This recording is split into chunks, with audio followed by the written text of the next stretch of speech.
1996 ஆண்டிலேயே தொண்டர்களின் உணர்வுகளை புறக்கணித்து முடிவெடுத்ததால் என்ன விளைவுகள் ஏற்படும் என்பதை டெல்லி காங்கிரஸ் தலைமை கடுமையாக பாடமாக கற்றுக்கொண்டது. அதிமுகவுக்கு எதிரான மக்கள் மனநிலை அப்பொழுது பெரும் அலைபோல் பரவியிருந்த நிலையில் முப்பனார் மூழ்கும் கப்பலில் பயணிக்க வேண்டாம் என்ற எச்சரிக்கையுடன் கூட்டணியை விட்டு வெளியேற வேண்டும் என வலியுறுத்தினார். ஆனால் டெல்லி தலைமை அவரது கோரிக்கையை ஏற்காததால் அவர் தமிழக காங்கிரஸை உடைத்து தமாக உருவாக்கினார். திமுக கூட்டணியில் ரஜினிகாந்தின் ஆதரவோடு போட்டியிட்ட தமாக 39 இடங்களை வென்றது. அதிமுக கூட்டணியில் இருந்த காங்கிரஸ் ஒரு இடத்தில் வெற்றி பெற முடியாமல் முற்றிலும் தோல்வியடைந்தது.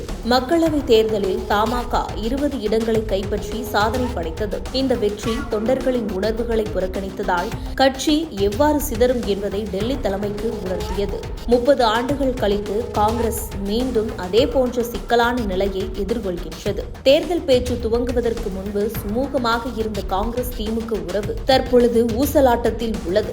அதிமுக தொகுதிகள், அதிகார பங்கு போன்ற கோரிக்கைகளை மாணிக்கம் தாக்கூர் உள்ளிட்ட சிலர் முன்வைத்ததால் கூட்டணிக்குள் நெருப்பு பரவியது. தொண்டர்களின் மனதில் தாவேகாவுடன் கூட்டணி வைத்தால் தமிழகம் முழுவதும் 70 முதல் 80 இடங்களில் கை சின்னம் களத்தில் நிற்கும், கட்சிக்கும் மரியாதை கிடைக்கும் என்ற எண்ணம் விதைக்கப்பட்டுள்ளது.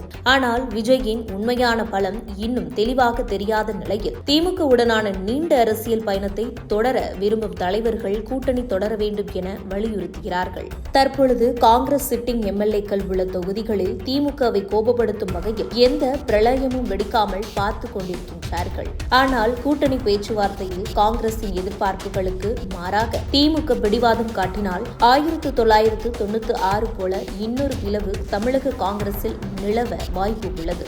அப்பொழுது தொண்டர்களின் விருப்பத்தால் பிளவு ஏற்பட்டது. இம்முறை பிளவு ஏற்பட்டால் அது பதவிகளை தக்கவைக்க துடிக்கும் தலைவர்களின் அரசியல் கணக்குகளால் நிகழும். அப்பொழுது நடந்த பிளவு இயல்பானதாக இருந்தது. இப்பொழுது நிகழும் பிளவின் பின்னணியில் திமுகவின் அரசியல் திட்டமும் இருக்கும்.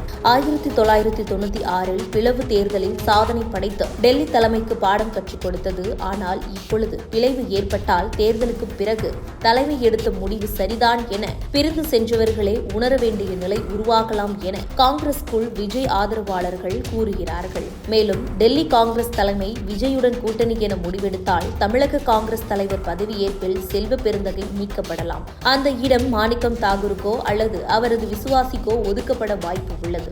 1996 தொண்டர்களின் உணர்வுகளை புறக்கணித்ததால் காங்கிரஸ் கடுமையான தோல்வியை சந்தித்தது.